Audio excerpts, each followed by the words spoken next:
এই ফকুন্নির বাচ্চা, আরে বাংলাদেশের হিন্দুরা দাড়ি পাল্লা ভোট দিবি, জোরে করে কথা বলে। আজ থেকে 15-20 দিন আগে আমার এলাকার যত হিন্দু, বুঝলেন, সমস্ত হিন্দু আমার মাদ্রাসা থাকছে। আমি তো ওয়াজ করে শুয়েছি, 1100 পাহাড় বউ বলতেছে সব হিন্দু আছে। আমি চিন্তা করলাম হিন্দুর বিরুদ্ধে কোনো ওয়াজ করছি নাকি। আমি খুব চিন্তা ভাবনা করে নিচে এসে বললাম, দাদারা খবর কি? বলে হুজুর আমরা আপনার দল কর্ম। আমি কইলাম আপনারা হিন্দু, আমি কোরআনের দল করি। হুজুর কোরআনের দল করা ছাড়া কোনো উপায় নাই। আরে বাংলাদেশের হিন্দুরা দাড়ি পাল্লা ভোট দিবি, জোরে করে কথা বলে। বুঝতে পারতেছেন না সামনের বাতাস? এমনি ওরা পাগলা হসে, কখন কি কয়। আজারি না মাজারি? আজারি কে তুই চিনিস না? হ্যাঁ, এই ফকুন্নির বাচ্চা, আজারি কে তুই চিনিস না? তোরা সমস্ত নেতা যত কর্মী সব নিয়ে একদিকে যা, আর আজারি একদিকে যাবে। তোর কর্মীগুলা লুকে লুকে আজারির কাছে যাবে। জোরে কোন কথা ঠিক কি না? আর নাম কর সময় ব্যঙ্গ করিস আজারি না মাজারি, পিঠন কাছে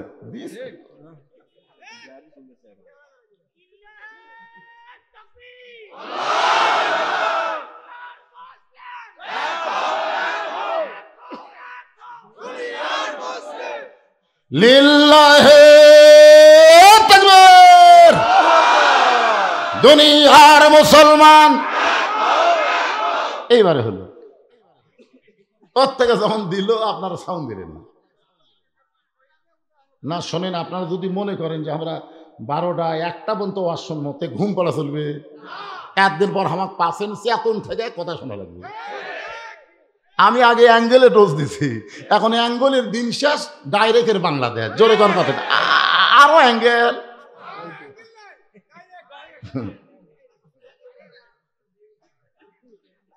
তাহলে একটু মনোযোগ দিয়ে শোনা লাগবে। এখানে 1 নম্বর ইমান, ইমানকে ব্যাখ্যা করা হচ্ছে ইকরার বিল লিসান, জবানে বলতে হবে লা ইলাহা ইল্লাল্লাহ। শুধু জবানে বললে হবে না, তাসদিক বিল জানান, ওই ইমানটা কলিজার মধ্যে জায়গা দেওয়া লাগবে। ইমান যখন কলিজার মধ্যে সেট হয়ে যাবে, ওই ব্যক্তির কাছে জীবনের চাইতে ইমানের গুরুত্ব বেশি হবে।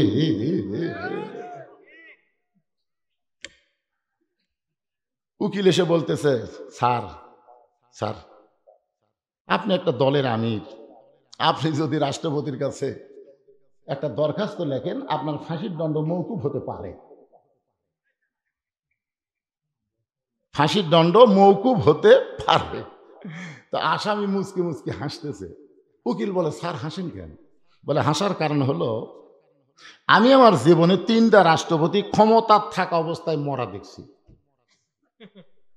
একটা হলো বঙ্গবন্ধু শেখ মুজিবুর রহমান, একটা হলো জিয়াউর রহমান, একটা হলো জিল্লুর রহমান। এই 3টাই কিন্তু রহমান। এই 3 জন রাষ্ট্রপতি ক্ষমতার থাকা অবস্থায় মারা গেছে। আল্লাহর বান্দা বলতেছে, নাম হলো মতিউর রহমান নিজামী হুজুর, বলতেছে যারা ক্ষমতা থাকতে নিজেরাই মারা যায়, কোন মুসলমান বাঁচার জন্যে তাদের কাছে দরখাস্ত লিখবে না। এই শিক্ষা পাইছি আমরা জাতির পিতার কাছে। জোরে কোন কথা ঠিক কি না? উকিল বলতেছে তাহলে আপনার ফাঁসি হবে। মুচকি মুচকি হাসি আর বলে, তুমি বলতেছো ফাঁসি, কিন্তু আমার আল্লাহ বলতেছে আমার মৃত্যুই হবে না। ওয়ালা তাকুলু লিমান ইউকতালু ফি সাবিলিল্লাহি আমওয়াতুন বাল আহইয়াউ ওয়ালাকিন লা তাশউরুন।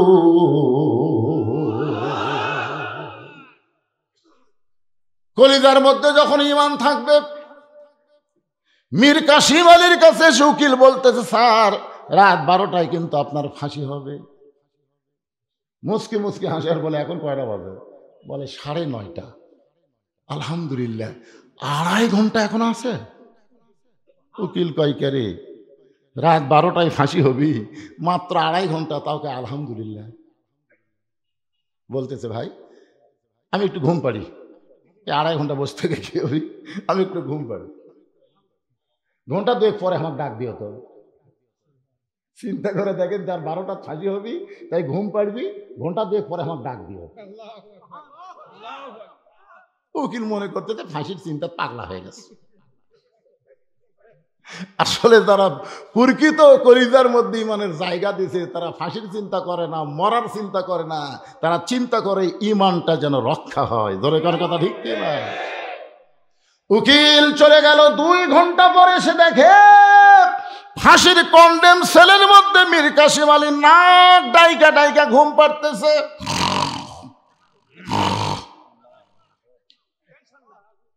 উকিল কয় কে রে মানুষ করে, আর 8 ঘন্টা পর তার ফাঁসি হবি, আর এ হারে ঘুম পাড়তেছে। পায়ের লোক নাড়াইছে, সঙ্গে সঙ্গে চেতন পেয়ে বলে ভাই ফাঁসির সময় কি হয়েছে? বলে স্যার এখনো 8 ঘন্টা দেরি। ওযু করে 2 রাকাত নামাজ পড়ে কোরআনের 2টা সূরা তেলাওয়াত করে উকিলকে বলতেছে দেখো তো যে কয়টা পাঞ্জাবি আছে এর মধ্যে কোনটা সবচাইতে ভালো? বলে ভালো পাঞ্জাবি কি করবেন? বলে সেইটা পরে ফাঁসির মঞ্চে যাবার চাই। উকিল বলে আপনি কি শ্বশুর বাড়ি যাবেন? ভালো পাঞ্জাবি গায়ে দিয়ে আতর সুরমা লাগায়া মাথার চুল দাড়ি হাসনানোর পরে বলতেছে দেখো তো আমার কেমন লাগতেছে। উকিল বলে স্যার আপনার ফাঁসি হবে, আপনার ফাঁসি হবে। বলে তুমি বলতে তো ফাঁসি, কিন্তু ঘুমের মধ্যে গিয়ে আমি দেখতে পাইছি ফাঁসির মাধ্যমে আল্লাহ তাআলা আমার 8টা জান্নাতের দরজা খুলে দিবে। তাসদিক বিল জানান, কলিজার মধ্যে যখন ঈমান ঢুকবে ওই মানুষের কাছে জীবনের চাইতে ঈমানের গুরুত্ব বেশি হবে। তুমি যতই চেষ্টা করো তুমি তোমার ঈমান বাঁচাবার পারবা না, তুমি তোমার জীবন বাঁচাবার পারবা না। তবে একটু চেষ্টা করো, আল্লাহ তোমার ঈমান বাঁচায়া দিবে।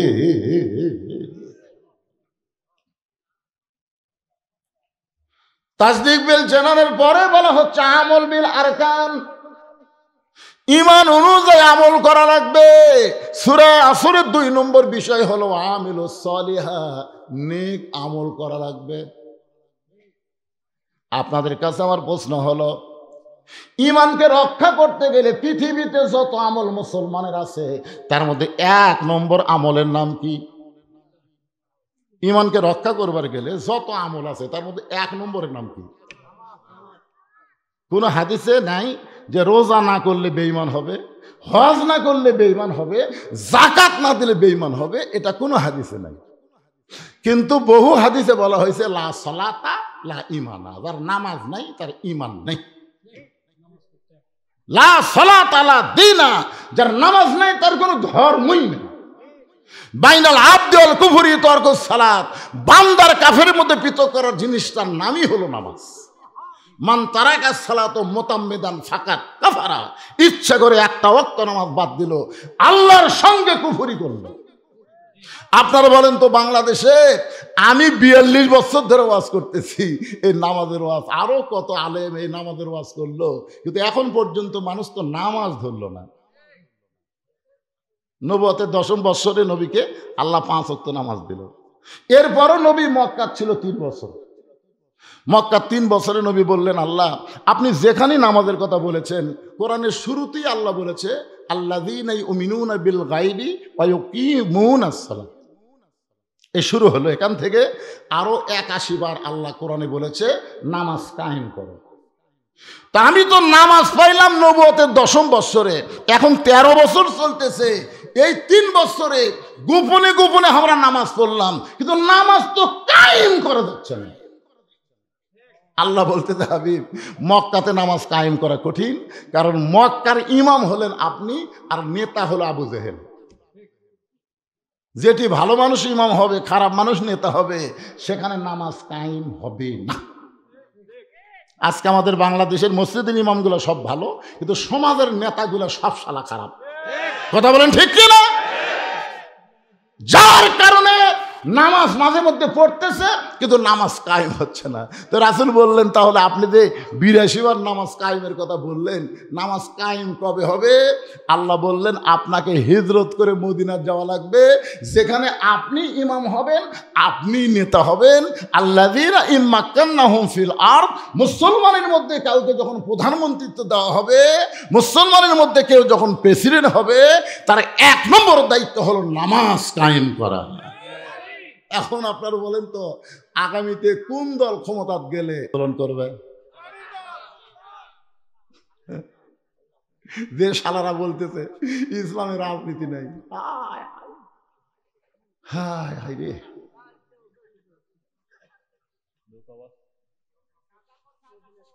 আরে কোন খোর খালি বসে থাকেন, এখনকার অ্যাঙ্গেলে মার দেওয়া লাগবে আমার। একটু মনোযোগ দিয়ে শুনবেন। পুরুষ মানুষের জন্য 1 নম্বর হলো নামাজ। নামাজ যদি না আদায় করেন, আপনার কোনো আমল আল্লাহর কাছে কবুল হবে না। কারণ নামাজ না থাকলে তার ঈমানই থাকে না। জোরে কোন কি থাকে না? 5 ওয়াক্ত। জয়ের গুণ কয় ওয়াক্ত? 5 ওয়াক্ত। এই লাইলাতুল মেরাজে আল্লাহ তার নবীকে 5 ওয়াক্ত নামাজ দিয়েছেন।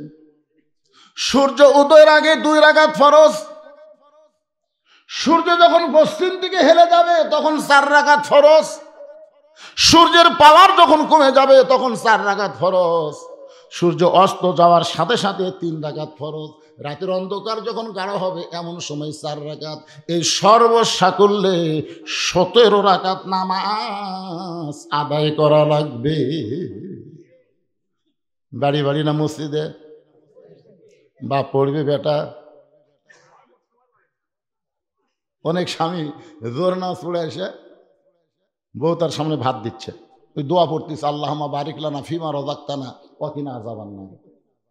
দোয়া পড়া ভাত খাচ্ছে। দোয়া পড়ার আগে বউকে বলা লাগবে, তুমি তো আমারে খাবার দিলে, তুমি কি নামাজ পড়ছা? বউ যদি বলে আমি এখনো গোসলই করিনি, তখন স্বামী কি দোয়া পড়বে? তখন স্বামীর দোয়া হলো, তাড়াতাড়ি গোসল কর, তাড়াতাড়ি গোসল কর, নামাজ পড়, তারপরে আমাকে খাবার দে। বেনামাজের হাতে আমি নামাজি খাবো না রে। বউ দৌড়া দেয় গোসল করে, জোহরের নামাজ পড়ে তখন স্বামী খাবার দেয়। ফেরেশতাকে আল্লাহ খবর কি বলে, স্বামী স্ত্রী দুটাই জান্নাতি। বাপ ঠান্ডার মধ্যে ওযু করে ফজর নামাজ পড়ে যাচ্ছে। তোমার যে 22 বছরের আইডিয়া আছে, আইডিয়ার খবর কি? এক মুয়াজ্জিন আমারে কয়, হুজুর কিছুদিন হলে আমি দেখতেছি, আমি ফজরে যখন আজান দিই তখন কুত্তাকে দৌড়ে আসে আমার সাথে লোকমা দেয়। আমি আজান দিই, কুত্তাকে করে।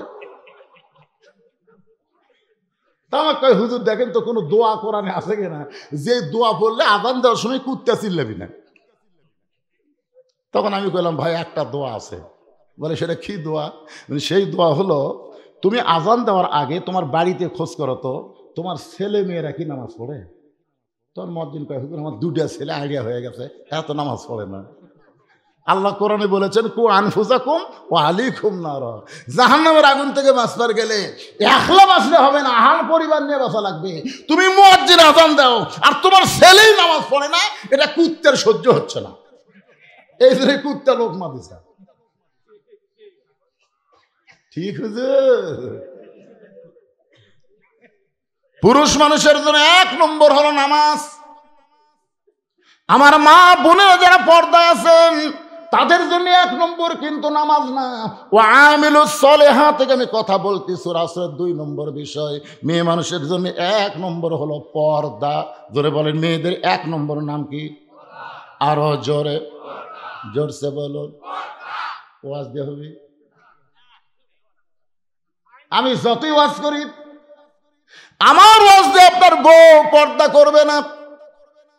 আল্লাহ কোরআনে পর্দার আইন করেছেন, অকরনা ফি বুয়ুতিকুন্না ওয়ালা তাবাররাজনা তাবাররুজাল জাহিলিয়াতিল উলা। ঘরের মধ্যে পাতিলে শুটকি মাছ রাখছে। ঘরের মধ্যে পাতিলে কি মাছ? আচ্ছা আপনার বলেন তো, বিড়ালক দাওয়াত দেওয়া লাগবে। বিড়াল বিনা দাওয়াতে শুটকির গন্ধে ঘরের কাছে আসে থেকে দরজা খোলা। বিড়াল তো বুঝতেছেন, দরজা খোলা পায় খাটের তলে দেখে পাতিলের মধ্যে শুটকি, ঢাকনা নেই। আপনারা বলেন তো বিড়াল কি বিসমিল্লাহ করার টাইম পাবে? বিসমিল্লাহ ছাড়াই তখন বিড়াল খাওয়া শুরু করছে। শুটকির মালিক খসর খসর শব্দ পাই, কে রে, কে খাই রে? আয়সা দেখে বিড়াল, আয় আয় আয় আয়, আমার 200 টাকা কেজি শুটকি বিড়াল খায়। খপ করে বিড়াল ধরছে, এই বিড়াল, পুনরায় যদি শুটকি খাস তো 20টা বেত মারবো। বিড়ালকে 20টা বেতের আইন দিয়ে বিড়ালকে সাইডা দিছে, কিন্তু ঘরের দরজা জানলা আগের মতোই খোলা রাখছে। আপনি যতই ধর্ষণের আইন করেন, আপনি যতই অ্যাসিড মারার আইন করেন, কোন আইন দিয়ে নারী নিরাপত্তা দেওয়া যাবে না। শুটকির হাত থেকে যদি, বিড়ালের হাত থেকে যদি শুটকি বাঁচাবার চান, তাহলে ঘরের দরজা বন্ধ করা লাগবে, পাতিলের উপর ঢাকনা দেওয়া লাগবে। বিড়ালের বাপেরও ক্ষমতা নাই যে শুটকির কাছে আসতে পারে। আমার মা বোনদের জন্য বলতেছি, মা, মেয়েদের 1 নম্বর আমল হলো পর্দা। এই পর্দাটা কেমন আমল একটু বোঝানোর জন্য আপনাদের বলতেছি। গভীর রাত্রে নবীর মেয়ে ফাতেমা হযরত আলীর বুকের মধ্যে মাথা রেখে কাঁদতেছে। আলী বলতেছে, ফাতেমা, এই গভীর রাত্রে আমার বুকে মাথা রেখে তোমার কান্দার কারণ কি? ফাতেমা বলে, স্বামী গো, আল্লাহ তাআলা আমার দোয়া কবুল করছে। আলী মুসকে মুসকে হাসে, কে রে পাগলি, আল্লাহ দোয়া কবুল করছে? দোয়া কবুল হচ্ছে আনন্দের কারণ। আমাদের দোয়া আল্লাহ কবুল করছে। আমরা বহু দোয়া করছি যে আল্লাহ রব্বানা আতিনা ফিদ দুনিয়া হাসিনা, এর জ্বালা তার বাঁচি না। আল্লাহ কোরআনের পাখি বিনা অপরাধে 13 বছর জেলখানা ছিল। আল্লাহ তারপর হাসপাতাল নিয়ে হত্যা করলো। এত ভালো মানুষগুলো মারতেছে। আল্লাহ আল্লাহ আল্লাহ আল্লাহ, এই যে আমাদের চোখের পানি। আল্লাহ কয় রে, 5 তলা তুটে 1.5 লাখ টাকার খাট, 12,000 টাকার কম্বল ওড়ে তামানি দিয়া রাত 9টার সময় বলতেছে, আমার বাড়ি, আমার ঘর, আমাকে নামাইতে। এ দেশ আমার বাপের, এ দেশ আমার, 41 সালের আগে আমাকে নামাইতে। রাত 3টার সময় একটা ভূমিকম্প, খালি বিল্ডিং এর লড়ে উঠছে। ওই এত ফোর্সে নামছে, কম্বলের মধ্যে লঙ্গি খুলে আছে, ওটাও পরার টাইম পায় না। ফেরেশতাকে আল্লাহ নামাইলা নামাইলা, এভাবে ন্যাংটা করে নামাইলা।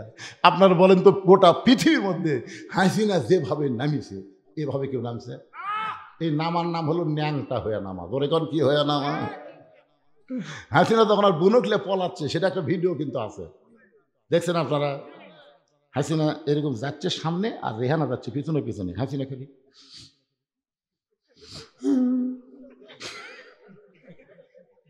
চলতে পথে 2 দিন থামিলাম, যাবার কালে এক সামসারও দেখা না পাইল।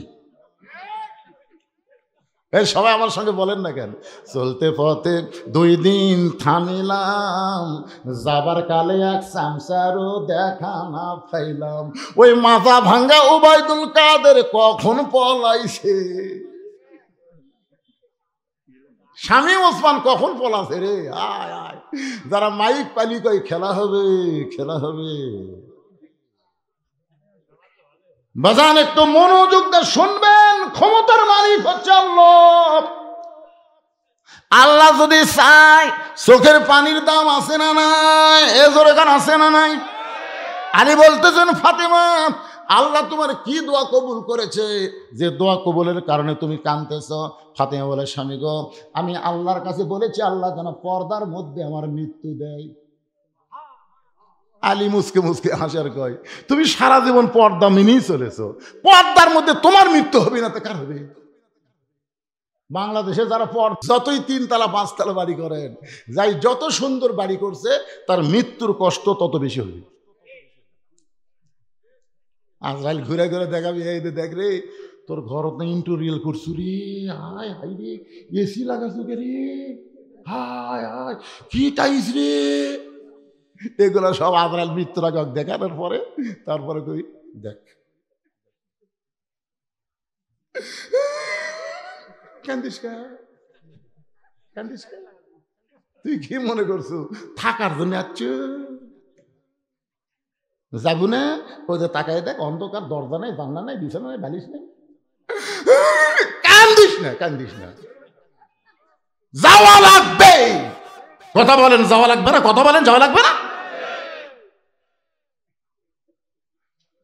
ফাতেমা মুচকে মুচকে হাসে, স্বামীর কপালে চুম্বন দিয়ে বলে, স্বামী গো, এমন করে আপনি কাঁদবেন না, কারণ এই দুনিয়া থাকার জায়গা না, আসলে যাইতে হবে। আমি এতদিন বাবার মুখে শুনেছি, আমার বাবা বলেছে পৃথিবীর ভিতরে সবচাইতে শক্তিশালী পুরুষের নাম হলো হযরত আলী। ফাতেমা বলতেছে আমার বাবা বলেছেন পৃথিবীর মধ্যে সবচাইতে জ্ঞানী হচ্ছেন হযরত আলী। পৃথিবীর মধ্যে আপনি সবচাইতে জ্ঞানী, সবচাইতে শক্তিশালী হওয়ার পরে বইয়ের কথা শুনে এভাবে পড়ে গেলেন কেন? আপনাদের কাছে আমি জানতে চাচ্ছি, পৃথিবীর মধ্যে সবচাইতে জ্ঞানী ব্যক্তির নাম কি? এক বাক্যে সবাই বলেন, নাম কি?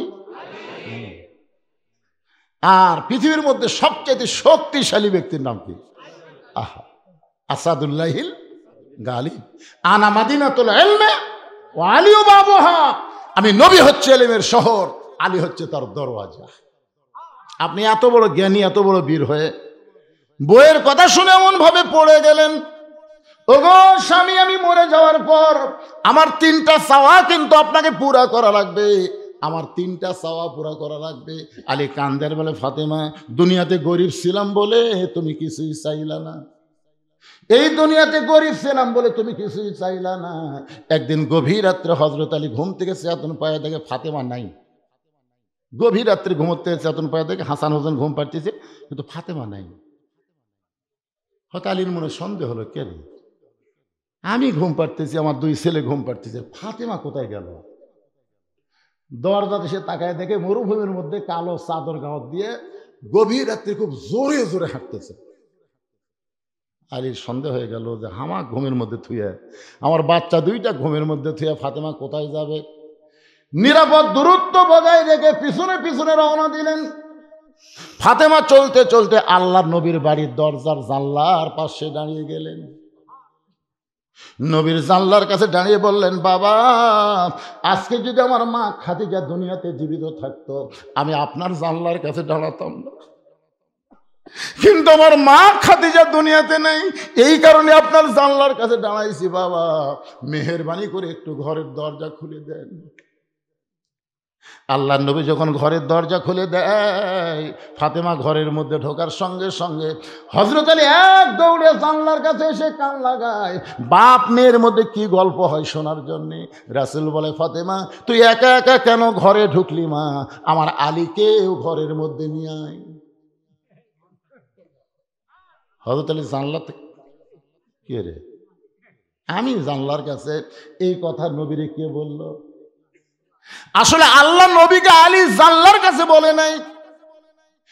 মেয়ে যখন বাপের কাছে যাবে, এটা যদি বিবাহিতা হয়, তাহলে অবশ্যই বাবা বলবে আমার জামাই কোথায়, জামাইকেও ঘরের মধ্যে নিয়ে আয়। ফাতেমা বলতেছে, বাবা, আপনার জামাই আলী ঘুম পাড়তেছে, আপনার নাতি হাসান হোসেন ঘুম পাড়তেছে, এই সুযোগে আমি আপনি আপনার কাছে মেহেরবানি করে একটু বাতি জ্বলান বাবা, মেহেরবানি করে একটু বাতি জ্বলান।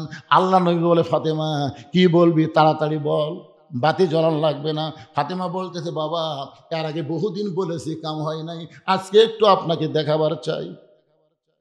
নবী যেই মাত্র ঘরে বাতি জ্বলাইছে, সঙ্গে সঙ্গে ফাতেমা মাটির দিকে তাকাইয়া, নিজে মাটির দিকে তাকায় 2টা হাত বাবার দিকে মেলে ধরেছে। রাসূল বাতির আলোতে দেখে হাতের 2টা তালু যেন গোস্তের টুকরা হয়ে গেছে। নবী কান্দার বলে, ফাতেমা, তোরা হাতের তালুতে চামড়া নাই কেন মা? ফাতেমা বলতেছে, বাবা, জাঁতা ঘুরাইতে ঘুরাইতে আমার হাতটা ফসকা পড়ে গেছে, এরপরেও যখন জাঁতা ঘুরাই, কারণ জাঁতা ঘুরান ছাড়া আমার বাড়িতে খাওয়ার কিছুই নেই। আজকে আমার হাত 2টা এমন হয়ে গেছে বাবা, আমার হাসান হোসেন ঘুম থেকে চেতন পাইলে খাবার চাবে, আমার স্বামী আলী ঘুম থেকে পেছন পাইলে খাবার চাবে, কিন্তু বাবা বাড়িতে কোনো খাবার নাই, আপনি মেহেরবানি করে একটু খাবার ব্যবস্থা করেন বাবা, কারণ আমার হাতের চেহারা আমার স্বামী যদি দেখে কষ্ট পাবে, আমার হাসান হোসেন দেখলে খাওয়া বন্ধ করে দিবে। সঙ্গে সঙ্গে নবী আবার ঘরের কোনায় গিয়ে বলে, আল্লাহ, দুনিয়ার কত ধনী ধনী যুবক আমার ফাতেমাকে বিয়ে করবার চাইছিল, তুমি আল্লাহ আমার গরিব আলীর সঙ্গে রাজি হইলা। এখন আমার মেয়ের কষ্ট আমি দেখতে আর পাচ্ছি না আল্লাহ, এমন কষ্ট আমি কেমনে সহ্য করব। সঙ্গে সঙ্গে ফাতেমা মাথায় ঘোমটা দেয়। রাসূল বলে, ফাতেমা মাথায় ঘোমটা দিলি কেন? ফাতেমা বলতেছে, বাবা আমার সাহায্যের কোনো দরকার নাই। এই বলে ফাতেমা যখন যাবার চায়, রাসূল বলে, ফাতেমা রে তুই কেন এভাবে চলে যাস? ফাতেমা বলতেছে, বাবা আপনি একদিন বলেছিলেন আল্লাহর পরে কাউকে যদি সেজদা দেওয়ার হুকুম থাকতো তাহলে প্রত্যেকটা বউকে বলতেন স্বামীর পায়ে সেজদা করো। এই কথার দ্বারা আপনি বুঝাই দিলেন আল্লাহর পরে মেয়ে মানুষের কাছে সবচাইতে দামি ওই ব্যক্তি হলো তার মহান স্বামী। আমার স্বামীর বিরুদ্ধে আপনি আল্লাহর কাছে বলবেন, আমার কোনো সাহায্য লাগবে না বাবা। এই বলে ফাতেমা যখন চলে যায়, রাসূল কান্দার বলে, আল্লাহ ওই ফাতেমা কে গো আল্লাহ, আমি তো চিনতে পারলাম না। আল্লাহ বলে, নবী গো আপনার ফাতেমা শুধু ফাতেমা নয়, আপনার ফাতেমা হলো সাইয়্যিদাতুন নিসাই আহলিল জান্নাহ ফাতেমাতুজ যোহরা। আলী কান্দার বলে, ফাতেমা দুনিয়ার জীবনে গরিব ছিলাম বলে তুমি কিছুই চাইলা না, আজকে মৃত্যুবরণ করার রাতে তুমি আমার কাছে কি চাইবা ফাতেমা? ফাতেমা বলে, স্বামী গো আমার এক নম্বর চাওয়া হলো রাতের অন্ধকারে আমাকে কবর দিবেন। দুনিয়ার কোনো মানুষ যেন আমার কবরের খবর না জানে, কারণ আল্লাহর পর্দা করতে করতে আমার এমন অবস্থা হয়ে গেছে, আমার কবরটাকে আমি পর্দা করতে চাই। আমার দুই নম্বর চাওয়া হলো আমার কোনো জানাজার ব্যবস্থা করবেন না, আমার কোনো জানাজার ব্যবস্থা করবেন না। কারণ আমি যতটুকু আমল করে বুঝতে পেরেছি, দুনিয়ার সব মানুষ যদি বলে ফাতেমা ভালো, আর আপনি যদি বলেন আমার ফাতেমা ভালো না, এই দুনিয়ার সব মানুষের ভালো বলাতে ফাতেমার কোনো লাভ হবে না। আর দুনিয়ার সব মানুষ যদি বলে ফাতেমা খারাপ, আর আপনি যদি বলেন আমার বউ ফাতেমা ভালো, এক স্বামীর সার্টিফিকেটে ফাতেমার জন্য 8টা জান্নাতের দরজা আল্লাহ খুলে দিল। তাহলে আমি একজন নারী, আমার জানাজার কোনো দরকার নাই, শুধু আপনি নিজে দোয়া করে ওই জান্নাতুল বাকির পূর্ব কোণায় সবুজ রঙের একটা বাতি জ্বলবে, ওই বাতি বরাবর ফাতেমাকে আপনি দাফন করবেন। আমার কবর খুঁড়তে যদি আপনার কষ্ট হয়, তাহলে আপনার একান্ত বন্ধু কেউ যদি থাকে দুনিয়ায়, তার একটু বলে দেবেন সে যেন গোপনে ফাতেমার কবরটা খনন করে দেয়। হযরত আলী গভীর রাত্রে আবু যর গিফারির জানলার কাছে ছোট বাচ্চার মতন ফোঁপায় ফোঁপায় কাঁদতেছে।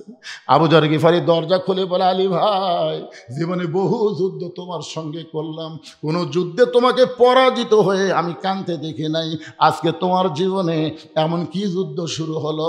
আলী তুমি কেন আমার জানলার কাছে কাঁদতেছো? আলী বলতেছে, আবু যর জান্নাতুল বাকির পূর্ব কোণায় সবুজ রঙের একটা বাতি জ্বলতেছে, ওই বাতি বরাবর একটা কবর কর, একটা পর্দা নিশি আজকে রাত্রে মৃত্যুবরণ করবে, তাকে রাতের বেলায় দাফন করা লাগবে।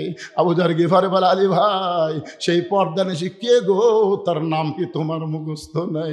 আলী বলতেছে, কেমনে বলবো কেমনে বলবো, 6 মাস আগে আল্লাহর নবী দুনিয়া থেকে বিদায় নেওয়ার পর আমার হাসান হোসেন পাগল হয়ে গেছে, যেখানেই সাহাবী পায় সেখানে জিজ্ঞাসা করে আমার নানাকে তোমরা কোথায় লুকায় রাখছো? মাত্র 6 মাস আগে আমার 2টা সন্তান নানা হারাইছে, আজকে গভীর রাত্রে ওদের মা ওদেরকে ফাঁকি দিয়ে বিদায় নিয়ে চলে যাবে। আবু যর গিফারি বলে, আলী রে তুমি তোমার হাসান হোসেনকে কেমনে সামাল দিবা? আলী বলতেছে, হাসান হোসেনের কথা পরে চিন্তা কর, আগে যা একটা কবর কর। আবু যর গিফারি কোদাল নিয়ে ওই জান্নাতুল বাকির পূর্ব কোণায় গিয়ে দেখে সবুজ রঙের একটা বাতি জ্বলতেছে, যেই বাতির কোনো তার নাই, বাতির কোনো সুইচ নাই, বিনা তারে বিনা সুইচ আমার আল্লাহ তাআলা অটোমেটিক জ্বলায়া দিছে। আবু যর গিফারি বাতির নিচে লক্ষ্য করে দেখে বাতির আলোকার গোলাকার হয়নি, বাতির আলো কবরের মতন সারকোনা। ওই আলোর মধ্যে কোদাল দিয়ে কবর খুঁড়তেছে, খুঁড়তে খুঁড়তে এক সময় বলে, কবর তুই কি জানিস রে কবর, এই গভীর রাত্রে কবর খুঁড়তেছি, তোর মধ্যে কাকে দাফন করা হবে? এ কবর খবরদার বেয়াদবি করবি না। আল্লাহ নবীর মেয়ে হওয়ার পরেও নবী তাকে মায়ের সম্মান দিয়েছে, সেই ফাতেমাকে আজকে রাত্রেবেলা দাফন করা হবে।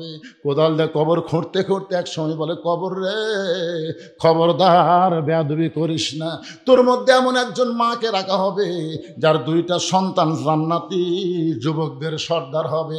এ কবর খবরদার বেয়াদবি করতে পারবি না।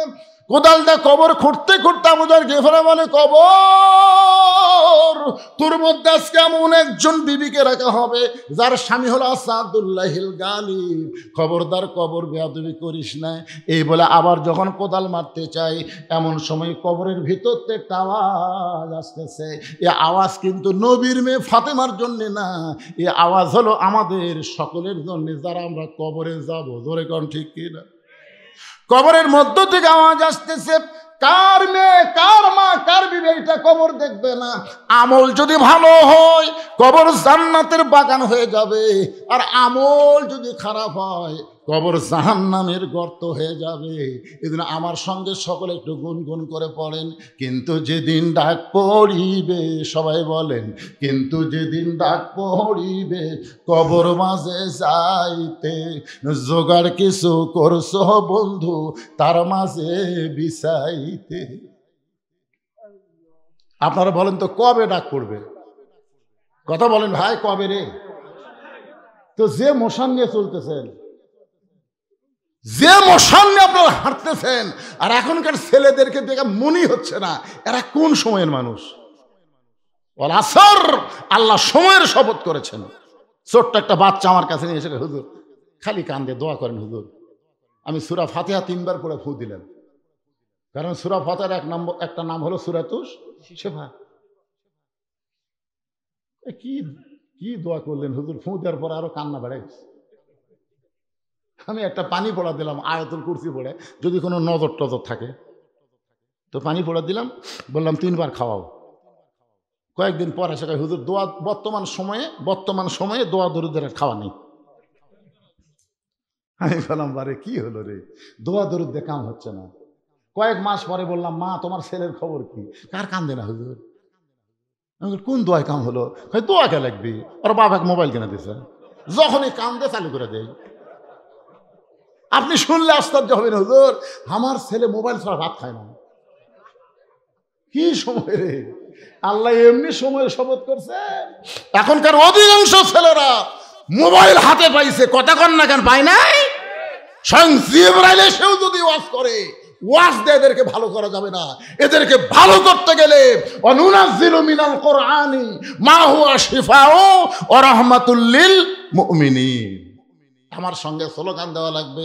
আমি যেই বলবো সব সমস্যার, এর মধ্যে ওর মোটর সাইকেলের কোন জমিদার ঢুকতে ধরে জায়গা হচ্ছে না, আবার মোটর সাইকেল কি স্লোগান দেবেন? গলা খাঁকারে দেন। আমি যেই বলবো সব সমস্যার সমাধান, আপনার বলবেন দিতে পারে আল কোরআন। সব সমস্যার সমাধান আল কোরআনের আলো। মাশাআল্লাহ, দেখা ভালো রে, দেখা ভালো। আমি গতকাল পাবনা ওয়াজ করলাম 2টে, দিনে একটা রাতে একটা। আমি যেই বলছি আল কোরআনের আলোকে ঘরে ঘরে যান না, এটি হয়ে যাবে কাম, আলহামদুলিল্লাহ, এটি কাম হয়ে যাবে। কলজা ভরে গেল রে। আমরা মমতাদের মতো গায়িকা, আমরা ফাটা কেষ্টের মতন বাইকা ধর কাঁধে। আমরা কোনো দুর্নীতিবাজ, কোনো মতারু, কোনো গাজারু, কোনো চরিত্রহীনকে আর সংসদে পাঠাবার চাই না। আমরা ভালো মানুষকে পাঠাবো, আল্লাহর কোরআন বুকে নিয়ে সংসদে ঢুকবে। দরকার কথা ঠিক না? আল্লামা সাইদ হুজুর দেখেননি, আদালতে হাজির হচ্ছে, তাও কোরআন শরীফ। কোরআনের পাখি আল্লামা সাইদি তুমি মরনি, শহীদ হয়েছ আমরা এটাই জানি। সবাই একটু জবান খুলে দিবেন। যে বলবো আল কোরআনের আলো, আপনার একে সেটা বলবেন সংসদে জালো। বলতে পারবেন না ভাইজান? আল কোরআনের আলো, কোরআন হাদিস যেখানে, দুনিয়ার মুসলমান লিল্লাহে তাকবীর। দেখেন গরম হলো, ইয়ার উল্টা করছে। আমি তো আপনাকে চেহারা দেখে ঘড়ির দিকে তাকে দেখে রাত 11:30, আর আপনাকে চেহারা দেখে মোবারক দেখে দেখতেছি কেবল রাত 8টা বাজতেছে। সালাম ফজর বলতো ভাই যাবি না? সেটা না, প্রথম আদায় করবার করলে মানে ভুলে গেছে, আমার কথা ভুলে গেছে। আসলে আমি এই টাইমে আদায় করবার চাইছিলাম, এই টাইমে যে কবরে, কিন্তু যেদিন ডাক পড়িবে কবরের মাঝে যাইতে জোগাড় কিছু করছে বন্ধু, তার মাঝে বিছাইতে। এখন আল্লাহর কবরে যাওয়ার জন্যে এই আল্লাহর ঘর মসজিদে 500 টাকা দান করবেন, একটা কোরআন দানের সওয়াব আল্লাহ আপনার বাপ মার কবরে দিবেন। আপনি 500 টাকা দিবেন, একটা কোরআন শরীফ দান করার সওয়াব আল্লাহ আপনার বাপ মার কবরে দিবে। যদি বাপ মা বাঁচা থাকে আল্লাহ হায়াত দিবে, আর যদি বাপ মা মারা যায় কোরআনের সিলাই আল্লাহ বাপ মার কবরকে জান্নাতে টুকরা। 1000 মানুষের মধ্যে 100 জন মানুষ চাই 500 টাকা একটা কোরআন শরীফের জন্য দান করবে। 500 টাকা দান করা মানে একটা কোরআন শরীফ দান করার সওয়াব পাবে। এনামুল বিএচি 600 টাকা দান করছে, একজনও লড়াচড়া নাই। সূরা আসরের 4টা বিষয় ওয়াজ কর্ম হবে, কেবল 2 নম্বরে চলতেছে অথবা সাহাবিল হকের উপর যে মায়ের আছে, বুঝলেন? আজিজুল হক, মামুনুল হক, কুলজাল হক, আদাহকলা, সেই মায়ের হবে। তারপরে লাস্ট হবে অথবা সবের সবর। আমরা ধৈর্য লে বাড়ির যাবো, আপাতত মারামারি করব না, কিন্তু বেশি যদি খেলা হবি কয় আমরাও খেলা ছাড়বো না। কি কন? হ্যাঁ, এই 100 জন এতগুলো মানুষের মধ্যে বাপ মা মারা গেছে, কোরআন শরীফ বাবদ আল্লাহর ঘর মসজিদে 500 টাকা দান করে পারবেন না? ওই এখন নাই, তাহলে এগুলা লেখা লাগবে বাদান। যারা বলতেছেন নাই, এগুলা লেখা লাগবে। আল্লাহ তোমার একজন বান্দা কোরআন শরীফ বাবদ 500 দান করেছে, 100 একটা পাওয়া গেল। 600-এর মধ্যে 100 দান আর 500 হলো কোরআন। আল্লাহ আর একজন আল্লাহর বান্দা কোরআন শরীফ বাবদ 500 টাকা দান করছে, আল্লাহ দানকে কবুল করেন। মিসবাউল আল্লাহ 2টা কোরআন শরীফ বাবদ 1000 টাকা দান করেছে, আল্লাহ তার দানকে কবুল করেন। আল্লাহ নেক নিয়ত নেক আশা পড়া আল্লাহুম্মা আমিন। ভাইদান যার কাছে টাকা আছে তার কাছে দাবি আছে, টাকা পকেট থেকে যদি কোরআন শরীফ না দেন, কোরআন শরীফ তো কিনবার দেওয়া লাগতেছে না, একটা কোরআন বাবদ 500 টাকা দেবেন। আল্লাহ তোমার আর একজন বান্দা কোরআন বাবদ 500 টাকা দান করেছে, আল্লাহ দানকে কবুল করেন। নাম হলো মফিদুল ইসলাম, 100 টাকা দান করেছে। আপনি যদি 500-র নিচে দেন সেটা হবে দান, আর 500 দিলে একটা কোরআন। আল্লাহ তোমার আর একজন বান্দা কোরআন শরীফ বাবদ 500 টাকা দান করেছে, আল্লাহ দানকে কবুল করেন। আল্লাহ তোমার একজন বান্দা নাম হলো ইনামুল 1 মণ আলু নগদ 100 টাকা দান করেছে আল্লাহর ঘরের জন্য। এখন যদি মনে করেন যে হুজুরার ওয়াজ করবি না, তাহলে এটা আপনাকে মিথ্যা মনে করা হবে। 10 মিনিট আল্লাহর ঘরের জন্য যদি আদায় করি, সমস্যা হবে? আপনাকে উঠে দরজার দিকে কারা যাচ্ছে?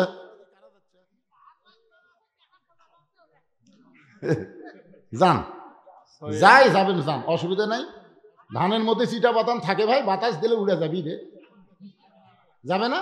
আদায় করা মানে বাতাস দেওয়া। এর মধ্যে যারা চিটা বাতান আছে এখন আর থাকবে না, উড়ে চলে যাবি। হ্যাঁ, আল্লাহ তোমার একজন বান্দা 100 টাকা দান করেছে, আল্লাহ দানকে কবুল করেন। আল্লাহুম্মা আমিন।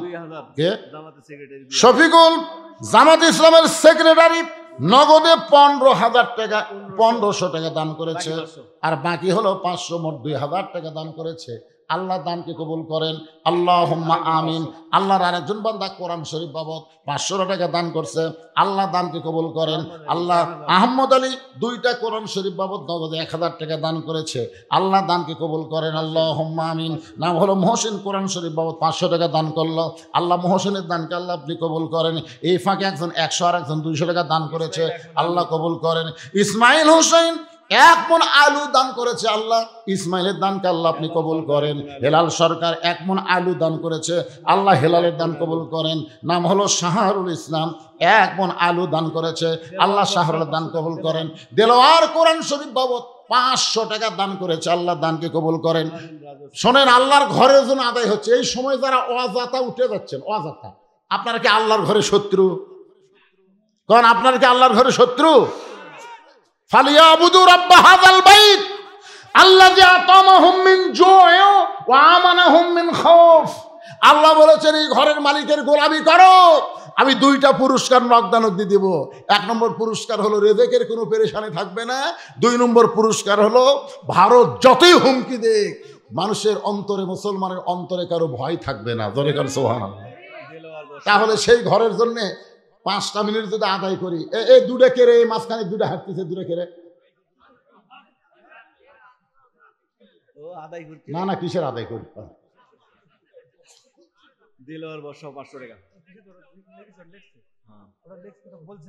বলছি কখন বললাম? এখন হাতত পাইনি তো। দেলোয়ার বড় সব 500 টাকা কোরআন শরীফ বাবদ দান করেছে, আল্লাহ দানকে কবুল করেন। আলহাজ আবু বকর, আল্লাহ কোরআন শরীফ বাবদ 500 টাকা দান করেছে, আল্লাহ দানকে কবুল করেন। শাহরুল ইসলাম 500 টাকা বাকি দান করেছে, আল্লাহ তার দানকে কবুল করেন। আল্লাহুম্মা আমিন। জাহাঙ্গীর বড় সাহ 500 টাকা নগদ দান করেছে, আল্লাহ দানকে কবুল করেন। আল্লাহুম্মা আমিন। হেলাল 500 টাকা বাকিতে দান করেছে, আল্লাহ হেলালের দানকে আল্লাহ আপনি কবুল করেন। আল্লাহুম্মা আমিন। নূর আলম রাজাহার, আল্লাহ বাপমার যদি দোয়া চায় 500 টাকা দান করেছে, আল্লাহ বাপমার কবর জান্নাতের টুকরা বানান। শফিকুল ইসলাম ছোট ধনিয়াল 500 টাকা নগদে দান করেছে, আল্লাহ তার দানকে কবুল করেন। আল্লাহুম্মা আমিন। শহীদুল হাজি ফেসকা গ্রাম 500 টাকা, আর জহুরুল 500 টাকা কোরআন শরীফ বাবদ বাকি। আচ্ছা, এগুলো বাকি নিচে লেখা লাগবে, বাকি বাকি দান করেছে আল্লাহ 2টা কোরআন শরীফ বাবদ, আল্লাহ দানকে কবুল করেন। আল্লাহ তোমার একজন বান্দা ইউসুফ দুবলাগাড়ি 1 মণ আলু দান করেছে, মনিকা বড় সাও 1 মণ আলু দান করেছে, আল্লাহ 2 জনের দানকে আল্লাহ আপনি কবুল করেন। আলুর মধ্যে বরকত দিবেন। আলু লাগানোর পরে মসজিদে যারা দান করে না, আলুর যেন ঘুগরি ধরে, ঘুগরি। আচ্ছা, যে আলু ঘুগরি ধরে তরকারি খাওয়া যায়, কেমন যেন একটা দুর্গন্ধ লাগে।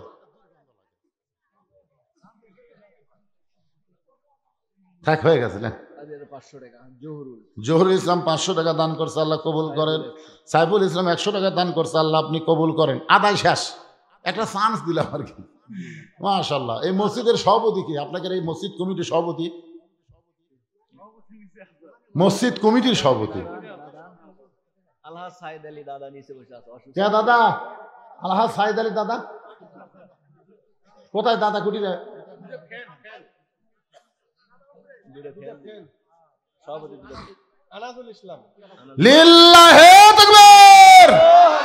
মসজিদের সভাপতি সাহেব 2টা ফ্যান জোরে গান মারহাবা। আচ্ছা, সহসভাপতি কে? মসজিদের সহসভাপতি নাই, সেক্রেটারি সেটা কোথায়? নাম কর। আদায় হচ্ছে আর সেক্রেটারি থাকবে না, এটা একটা কথা হলো।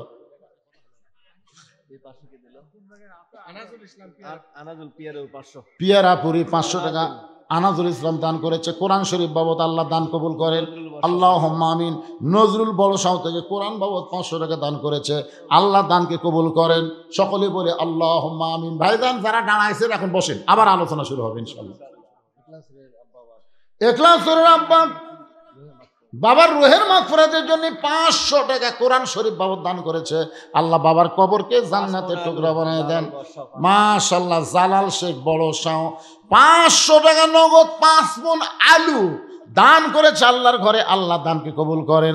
আল্লাহুম্মা আমিন। নাম হলো আল্লাহর বান্দা শাহাদুল ইসলাম 20 কেজি আলু দান করেছে, আল্লাহ কবুল করেন। আচ্ছা, আমি যখন ওয়াজ করতেছিলাম তখন কেউ দান করেনি? বিপদ তো পারে। আপনার ওয়াজ চলতে থাকবে, এদিকে ফাঁকে ফাঁকে দান করবেন। মজা গেছে, মজা আছে, এখন দানের কথাই ভুলে গেছে।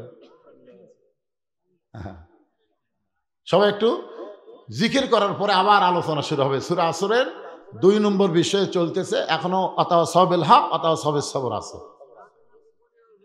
গোপনে হচ্ছে।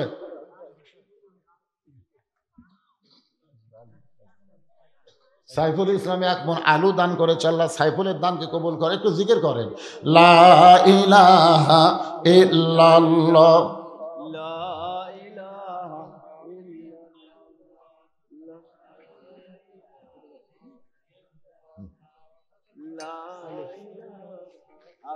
মোহব্বতে লা ইলাহা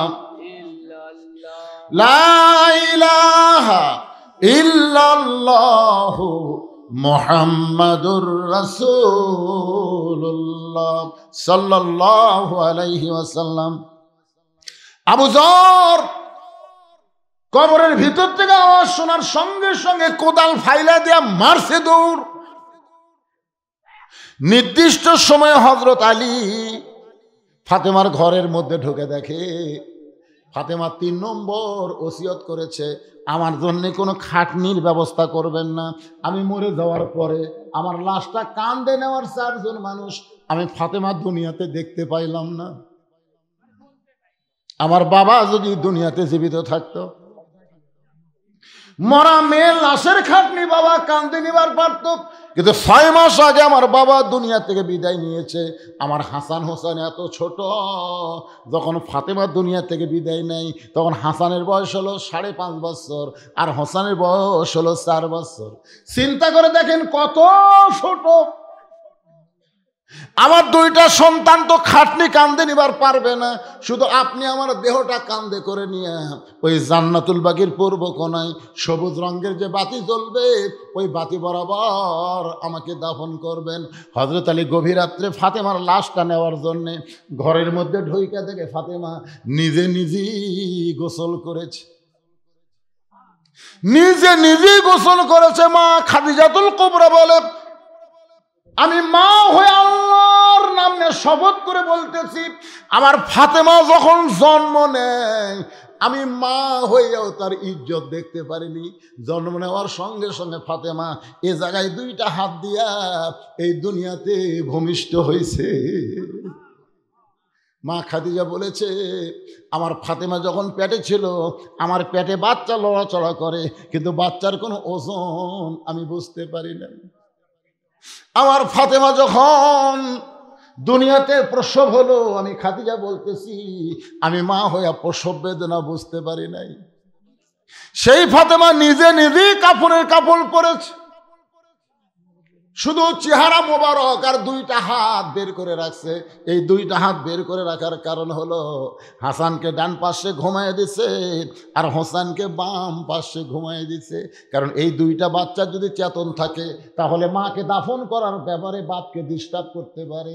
এই জন্য মা জননী 2টা সন্তানকে ঘুমায় দিছে। হযরত আলী ঘরের মধ্যে ঢুইকা দেখে 2টা সন্তান ঘুমায় গেছে আর ফাতেমা চিরতরে বিদায় নিয়েছে। কি করবে? 2টা বাচ্চার মাঝখান থেকে ফাতেমাকে তুলে কাঁধে নিয়ে দরজায় গিয়ে বলতেছে, আল্লাহ এ হাসান হোসেন ঘুম থেকে চেতন পাওয়ার পরে যদি আমাকে ধরে বলে, বাবা যেই মা আমাদের মাঝখানে শুয়ে আমাদেরকে ঘুমায় দিল সেই মা এখন কোথায় গেল? কি করবে? হযরত আলী কাঁধে করে নিয়ে রাতের অন্ধকারে দাফন করার নিয়তে জান্নাতুল বাকির পূর্ব কোণে আবু যর বলে চিৎকার দিলেন, কোথায় রে? সরে যা ফাতেমার কবর ছেড়ে। কিন্তু আমার আল্লাহ তাআলা আবু যরকে অনেক আগেই কবর থেকে খেদায় দিচ্ছে। হযরত আলী কবরের পাশে গিয়া দেখে কোদাল পড়ে আছে, আবু যর গিফারি কবরের কাছে নাই।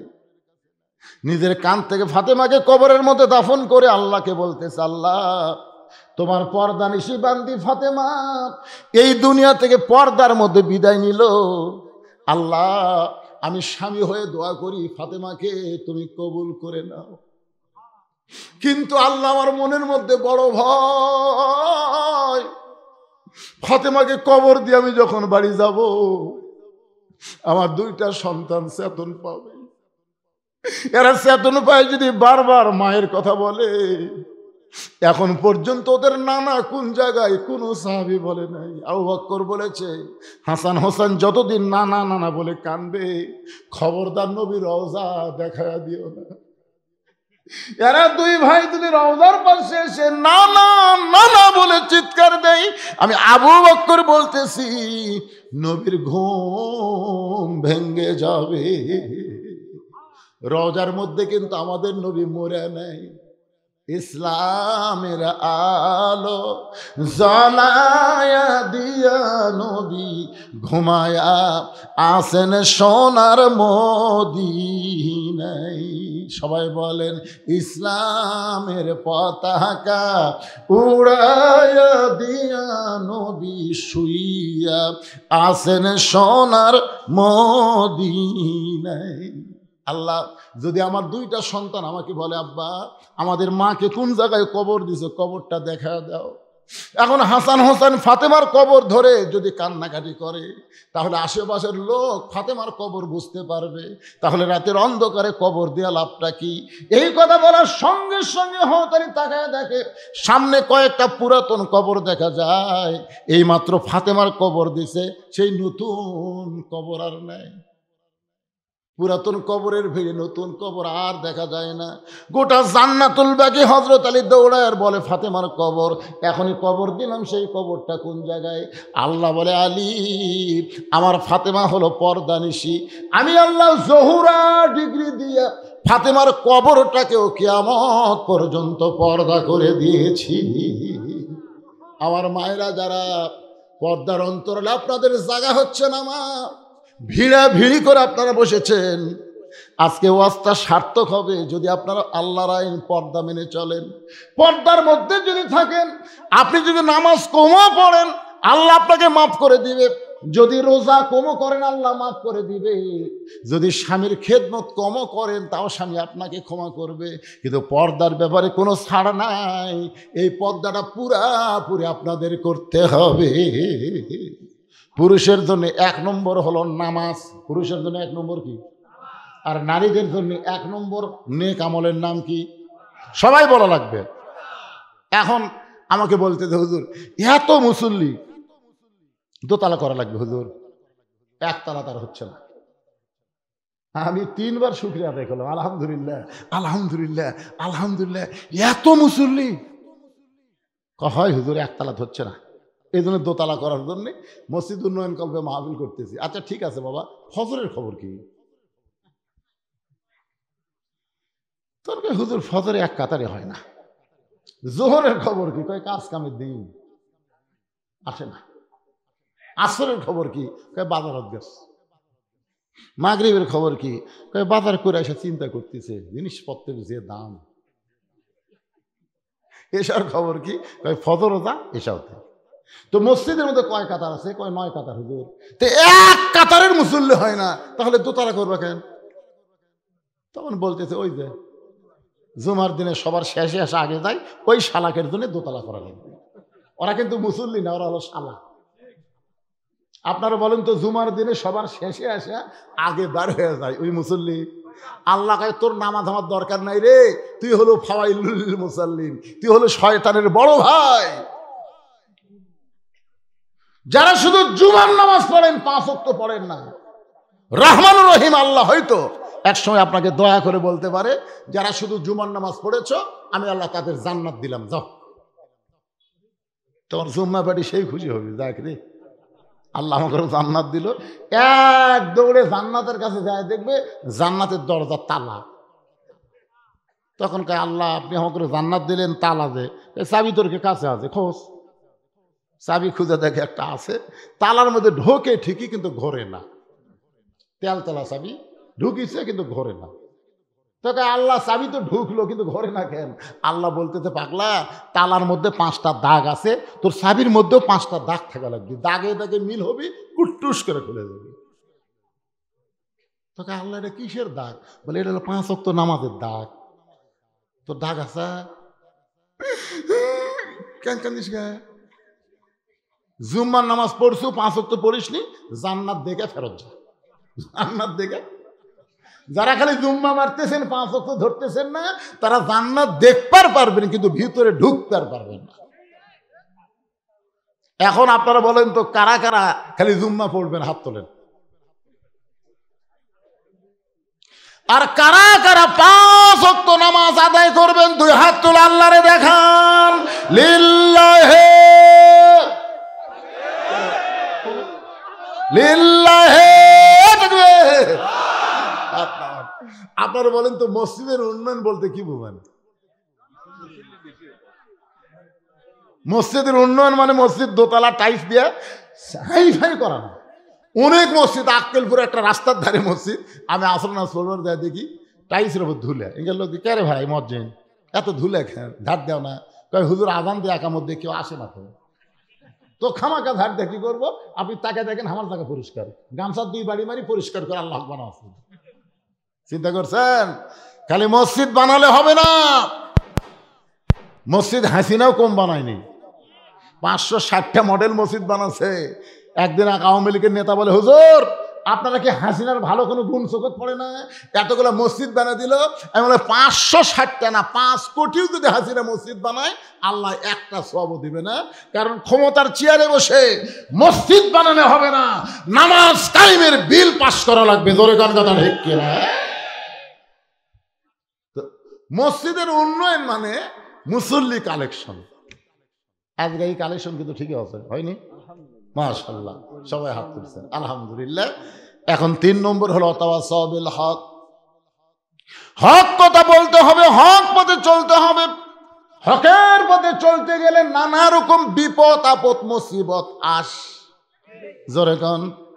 আল্লাহ কোরআনে বলেছেন, ওয়ালা নাবলুওয়ান্নাকুম বিশাইয়্যিম মিনাল খাউফি ওয়াল জুই ওয়া নাকসিম মিনাল আমওয়ালি ওয়াল আনফুসি ওয়াস সামারাতি ওয়া বাশশিরিস সাবিরিন।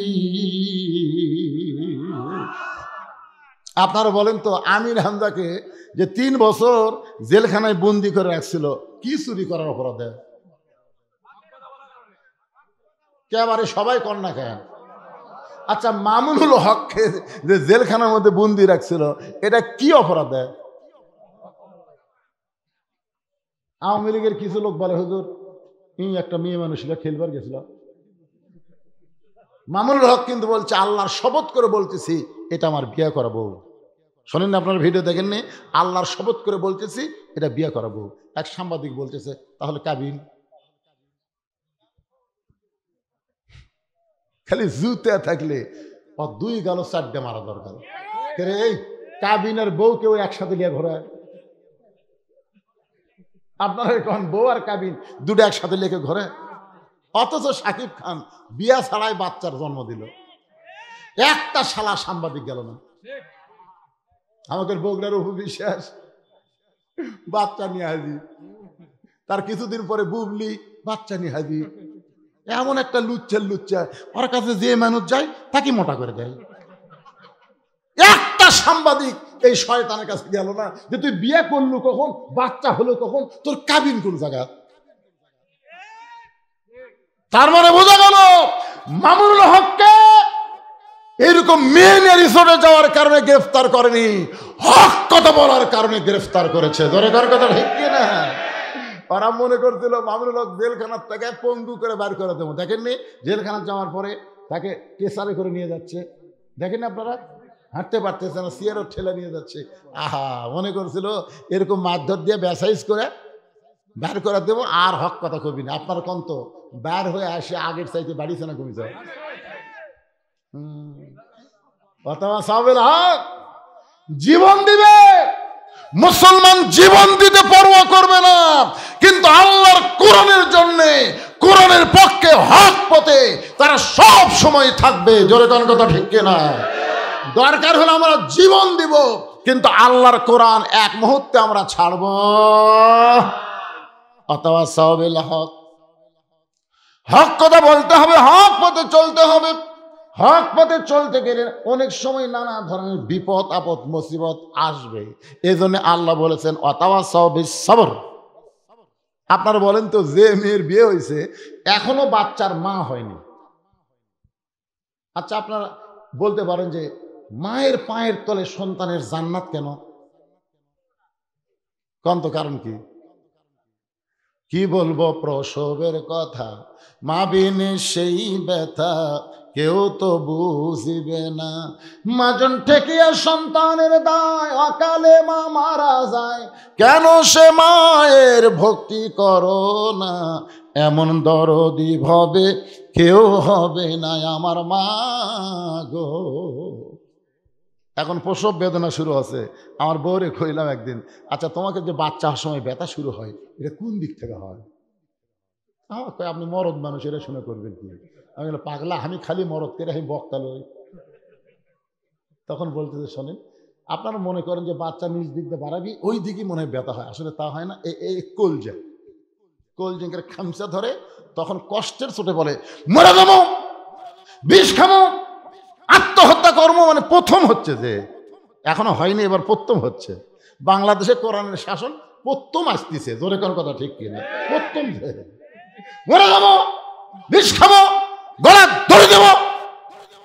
দাদি নানি দৌড়া ভাই যাই ধাক্কা দিয়ে ঘরের মধ্যে তোলাই, এই তোর পায়ের তলে সন্তানের জান্নাত এমনি জোর করে বিছনা শুতে ঠান্ডা পানির মধ্যে নরম কাপড় চুপড়ে কপালত দেয়, দিয়ে কয় চিল্লাস না আপা, চিল্লাস না, তুই চিল্লাচিল্লি করলে রাস্তাতে মানুষ যাবি আর কবি এটা কি মারে, চলে হওয়ার সময় খালি চিল্লাচিল্লি করা, তোর শরম নাই? ধৈর্য ধর, ধৈর্য ধর, বাতাও সবে সবর, ধৈর্য ধর। কানের মধ্যে তো চোখে মুখে চুমা খায়, ধৈর্য ধর। জোরে কান্দিস না, জোরে কানলেও শুনবার পাবি পাগলি। কানবারও জোরে দিবি না, চিল্লাবারও দিবি না। নিজের কষ্ট নিজের মধ্যে লুকা থাকে, ধৈর্য ধর।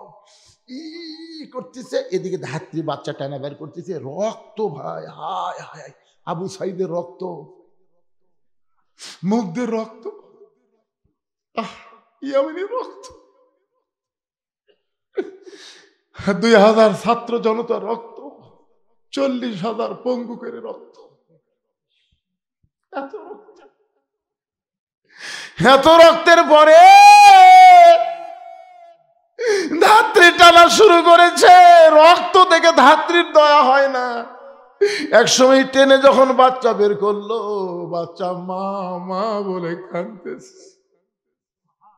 আমরা শুনতে পাই ম্যা ম্যা বলে কান্দে, ম্যা ম্যা নয় রে, মা মা বলে বাচ্চা কান্দে। এদিকে মা বেহুশ হয়ে গেছে। সন্তানকে গোসল করানোর পরে ওই সন্তানকে নিয়ে যখন মায়ের বুকে রাখে, সন্তানের পরশে মায়ের হুঁশ ফিরে আসে। মা তখন ডান হাত দিয়ে বাচ্চাকে মুখের কাছে নিয়ে জিহ্বা বের করে বাচ্চার মাথায় চুমা খায়, লবে চুমা খায়, মুখে চুমা খায়। দাদি নানি তিরস্কার করে বলে, এর জন্য গলার দড়ি দিবার চাইলি, এর জন্য বিষ খাবার চাইলি, এর জন্য আত্মহত্যা করবার চাইলি, একে লাত্তি মারা ফেলা দে, একে কেন আদর করিস? মা বলে দাদি, কষ্টের পরে যে এমন শান্তি এইটা আমি কখনোই বুঝতে পারি নাই। এই বাচ্চা কোলে পাওয়ার সাথে সাথে আমার সব কষ্ট ভুলে যায়।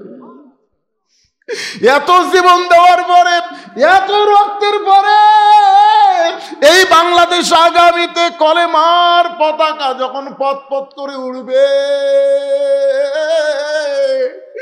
সাইদি হত্যার কথা, নিজামীকে হত্যার কথা, মুজাহিদের হত্যার কথা, কামরুজ্জামানের হত্যার কথা, সালাউদ্দিন কাদের চৌধুরীর হত্যার কথা, কাদের মোল্লার হত্যার কথা মানুষ ভুলে যাবে। কলেমার পতাকা যখন পথ পথ করে উড়বে, আল্লাহ আল্লাহ, এই দৃশ্যটা আমাদের বাংলাদেশের মুসলমানকে দেখার তৌফিক দাও আল্লাহ। শুধু কোরআনের ওয়াজ শুনবো না আল্লাহ, আগামীতে আমরা কোরআনকে বাংলাদেশে মেনে চলবো। জোরে কোন কথা ঠিক কিনা? আল্লাহ এমন একটা পরিবেশ আমাদেরকে দেওয়া আল্লাহ। আল্লাহ সকলের চাওয়াকে আল্লাহ কবুল করো, জোরে করো আমিন। ফজরের নামাজ আমাদের জামাতে পড়তে হবে ভাইজান। এই জন্য তাফসির মাহফিল বেশি রাত না করাটাই ভালো। আমার একটু রাত বেশি হয়ে গেল, কি করবেন? ইস্তেগফার পড়েন, আস্তাগফিরুল্লাহ রব্বি মিন কুল্লি জামবি ওয়া তুবু ইলাইহি, আস্তাগফিরুল্লাহ রব্বি মিন কুল্লি জামবি ওয়া তুবু ইলাইহি, লা হাওলা ওয়ালা কুওয়াতা ইল্লা বিল্লাহিল আলী। এই মোনাজাতের কথা শুনে উঠতেছেন কেন? আশ্চর্য কথা রে বারে। আচ্ছা, আপনি যদি 5 মিনিট পরে যান অসুবিধা হবে? আপনি যে আগেই যাচ্ছেন মোটর সাইকেল নেওয়ার জন্য, কিন্তু রাস্তার মধ্যে যদি আপনাকে বাড়ি না দিয়ে হাসপাতালে যাওয়া লাগে, তখন কি হবে? নি মোনাজাতের পরে আমার লেখা একটা সুন্নাতের বাগান, অত্যন্ত গুরুত্বপূর্ণ একটা বই আছে আমার এতিমখানার সৌজন্যে। আমার একটা মাদ্রাসা এতিমখানা আছে, সে এতিম বাচ্চাদের জন্য বইটা আমি লিখছি। মাত্র 50 টাকা হাদিয়া। এই হাদিয়া হলো মাদ্রাসায় দান করা, বিনিময়ে বই নেওয়া। আপনার যে টাকাটা দিবেন এই টাকা আমার মাদ্রাসায় দান করা হবে, বিনিময়ে একটা বই পাবেন। তাহলে 50 টাকা দানের সব, বিনিময়ে একটা বই পেলেন। একটা পয়সাও কোনোদিন আমাদের পেটে যায় না, সমস্ত টাকা এই 3 দিন পিছনে খরচ করা হয়। যদি কেউ পারেন মোনাজাতের পরে বইটা নেবেন ইনশাল্লাহ। আজকের মাহফিলের সম্মানিত সভাপতি সাহেবকে তার সমাপনী ভাষণের পরে ইনশাল্লাহ আমি আপনাদেরকে নিয়ে মোনাজাত করবো, আল্লাহ যদি তৌফিক দেন। আলহামদুলিল্লাহি রাব্বিল আলামিন। এই চালু করে দাও। আলহামদুলিল্লাহি রাব্বিল আলামিন। অতঃপর তাফসীর মাহফিলের সম্মানিত প্রধান অতিথি, প্রধান বক্তা, মুসল্লিবৃন্দ, মা বোনেরা, সবার প্রতি আমার বিদায়ী সালাম, আসসালামু আলাইকুম ওয়া রাহমাতুল্লাহ। আপনারা যে ধৈর্য সহকারে, শৃঙ্খলা শান্তি সহকারে তাফসীরের মাহফিল শুনেছেন, ইনশাআল্লাহ সারা জীবন যাতে আমরা এগুলোকে আমল করতে পারি, আল্লাহ তাআলা সবাইকে তৌফিক দান করুন। আর আগামীতে এই কোরআনের যাতে আমরা সংসদ এটা দেখে যেতে পারি এবং কিয়ামতের ময়দানে এভাবে আমরা যেন সবাই এক জান্নাতে থাকতে পারি। আর আপনারা অনেকে দান করেছেন, সবার দানকে আল্লাহ কবুল করে নিন। অনেকের দান আমরা সব শেষে প্রকাশ করতে পারি নাই, অনেকে গোপনে দিয়েছেন, মানে প্রকাশে গোপনে সবার দানকে আল্লাহ কবুল করে দিন। আলহামদুলিল্লাহ রাব্বিল আলামিন। সবাইকে আমার আন্তরিক সালাম, আসসালামু আলাইকুম ওয়া রাহমাতুল্লাহ।